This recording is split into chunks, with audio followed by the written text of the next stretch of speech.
Yes, I am estranged from my 30-year-old son by choice. And what I do notice, even in the room, when the children were speaking, people were kind of nodding and agreeing with them. But the moment Christy started telling her side of the story, people were kind of like, you know what I'm saying? My platform speaks similar to hers on behalf of the parent, because parents are suffering in silence. And when children become estranged, they are celebrated, they're supported, people rally behind them. But when their mother decides to go no contact with her child, she's demonized. Mm-hmm. And that's been my experience. You made the decision to go no contact. Why with your son? My son he's caused me verbal, emotional, physical trauma, and financial trauma for over 15 years now. And you just decided enough. 2 years ago, he threatened my husband and myself, and I made a conscious decision that was the last straw. Yeah. Because he didn't get his way. He didn't get his way? Yeah. And has he respected the no contact? No. He has not? No, he has not. He sends threats that if we don't unblock him, he just threatened my husband yesterday as I got off a flight. Yeah. Saying if we don't unblock him, if I don't speak to him, he's going to do some harm to us. Wow. So that's been my experience. And parents don't go no contact for very small reasons. It takes a lot for a mother to make that conscious choice. And I've been experiencing this for over 15 years since his dad and I got a divorce and I got remarried 18 years ago. And you have a question? My question is, why are parents always demonized when they speak their truths or when they make a conscious decision to go no contact? But estranged children are celebrated and rallied. All right, y'all just heard that. A mom on an Oprah stage talking about how she chose to go no contact with her 30-year-old son and how she's the victim. She's demonized, and parents are suffering in silence. This is the Oouchie Friends Podcast, and we're about to talk about parental accountability. Because here's my position. If your child grows into a 30-year-old man who is verbally abusive, physically threatening, emotionally unstable, and constantly using you, you didn't create all of that by yourself, but you absolutely helped shape it. A parent's job is to prepare kids for adulthood. So if the adulthood outcome is horrible, we gotta at least ask, did you really do your job as a parent? Or are you only waking up now that he treats you the way you raised him to operate? Let's break this down. Let's go back to the first thing she said. My platform speaks similar to hers on behalf of the parent, because parents are suffering in silence. And when children become estranged, they are celebrated, they're supported, people rally behind them. But when their mother decides to go no contact with her child, she's demonized. That sounds good emotionally, but here's the psychological reality. When adult children go no contact from parents, it is almost never out of nowhere. There is a history, emotional neglect, manipulation, control, favoritism, abuse, or parents who refuse to take accountability. Same thing on the flip side. When a parent goes no contact with their own child, that also doesn't come out of nowhere. But here's what I'm not gonna let slide. She wants to talk about parents suffering in silence, but is there any moment where she says, here's how I raised him, here's what I did or didn't do from age 5, 10, 15, here's where I failed him as a mother? No, everything starts from, he caused me trauma, he's threatening me, I had enough. That's only the end of the story. Psychologically, you can't skip decades of parenting, jump straight to age 30 and say, look at this monster, poor me. You raised that human. The pattern didn't start at 30. Listen to this piece she says. My son he's caused me verbal, emotional, physical trauma, and financial trauma for over 15 years now. Do that math. She's talking about 15 years of drama. The shift started around the divorce and remarriage. He would have been what? A teenager.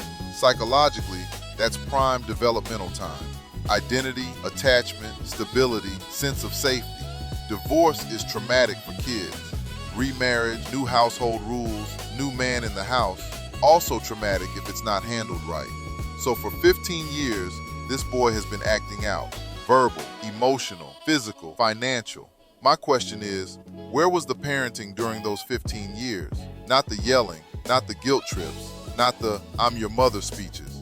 I mean, therapy, boundaries with consequences that actually stick, consistent structure, working on how divorce and remarriage impacted him. Because if a child's behavior has been out of control since the divorce, and that tracks all the way into adulthood, that screams unresolved trauma plus inconsistent parenting, not just he's a bad son. Now listen to this line. 2 years ago, he threatened my husband and myself, and I made a conscious decision that that was the last straw. Yeah. Because he didn't get his way. Key phrase, didn't get his way. That right there is a parenting report card. When a grown man responds to not getting his way with threats, tantrums, and intimidation, that means, as a kid, either he got his way too often or his only model for conflict was explosion, not conversation. Psychologically, that's called emotional regulation. We learn it from how our parents discipline us, how they argue with each other, how they handle no. If no was always chaos, if no was always war, or if no never happened and he was overindulged, then by the time he's 30, of course he thinks, if I scream, threaten, manipulate, I get what I want. That didn't magically appear. That's learned behavior, and he learned it in a system you were part of. So when she says he threatened us because he didn't get his way, to me, that's a mom accidentally telling on her own parenting history. She also says, and parents don't go no contact for very small reasons. It takes a lot for a mother to make that conscious choice. And that might be true on the surface. I'm not saying she hasn't been hurt. I'm not saying she deserves threats. I'm not saying she should stay in contact with someone who's dangerous. Protecting yourself is legit. But what I am saying is, you don't get to erase your part in the story just because it hurts now. Mom pain does not automatically equal mom innocence. Psychologically, one of the biggest patterns in dysfunctional families is this.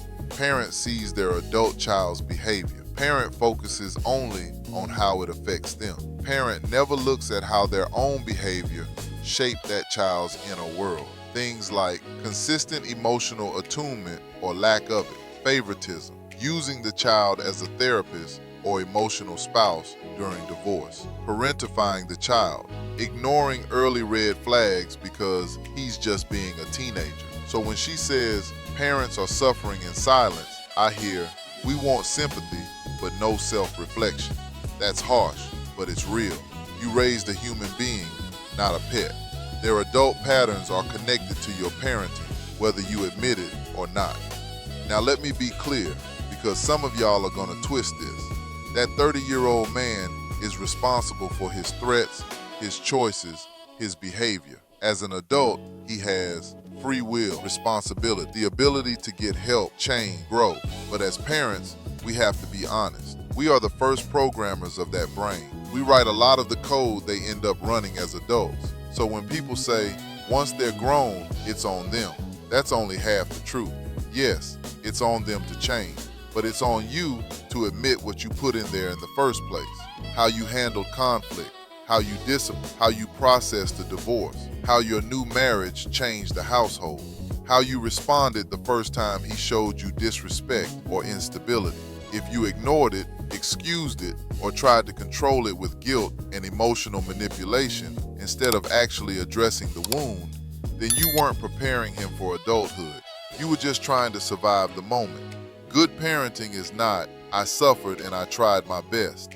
Good parenting is, I did the work on myself. I owned my mistakes. I gave my child tools to be emotionally stable, responsible, and respectful as an adult. And if the outcome is a 30-year-old who's dangerous, threatening, and unstable, we have to at least ask, where did the parenting break down along the way? From a psychological lens, here's a likely pattern. Parents divorce, emotional chaos in the house, mom remarries, son feels displaced, angry, confused, maybe abandoned by dad or mom. Nobody really helps him process that grief. He acts out as a teen. Mom experiences it as disrespect instead of pain. More conflict, more yelling, maybe punishment, maybe enabling. No deep repair, no real therapy, no long-term boundaries that stick. Fast forward 15 years. All of that unprocessed hurt plus poor emotional modeling turns into rage, threats, entitlement, manipulation. That doesn't excuse him, but it also doesn't absolve her. This is why I say, as parents, we hold the key to the first draft of who our kids become. And a lot of us want credit when they turn out great, but we want zero accountability when they turn out broken. So where does that leave us? Yes, some parents are abused by their adult children. Yes, some parents need to go no contact for their own safety. But no, that does not mean their parenting was flawless and their child just turned evil. If you raise someone, you are part of their story. As parents, our job is not just to love our kids, it's to prepare them to be emotionally healthy, responsible adults. So the real question is, if your adult child is a disaster, can you really call yourself a good parent without doing any self-examination? That's the conversation a lot of moms and dads don't want to have. Let me know in the comments. Do you think parents share responsibility for how their kids turn out as adults? How much is on the parent versus the child once they're grown? If you rock with these real conversations, hit like, subscribe, and turn on notifications so you don't miss the next episode of the Oouchie Friends Podcast. I'm not here to just blame kids. I'm here to say, if we created them, we raised them, we shaped them, then we damn sure gotta be willing to look in the mirror too. I'll catch y'all in the next one. So don't watch now, watch me show. So don't watch now, watch me show. 007 on the beat like James Bond. Super high on life, eyes low like Cheech and Chong. Footprint big on the groove, King Kong. All this fashion, how I match it. So don't watch now, watch me show. So don't watch now, watch me show. Cool head, warm glow. Mission complete.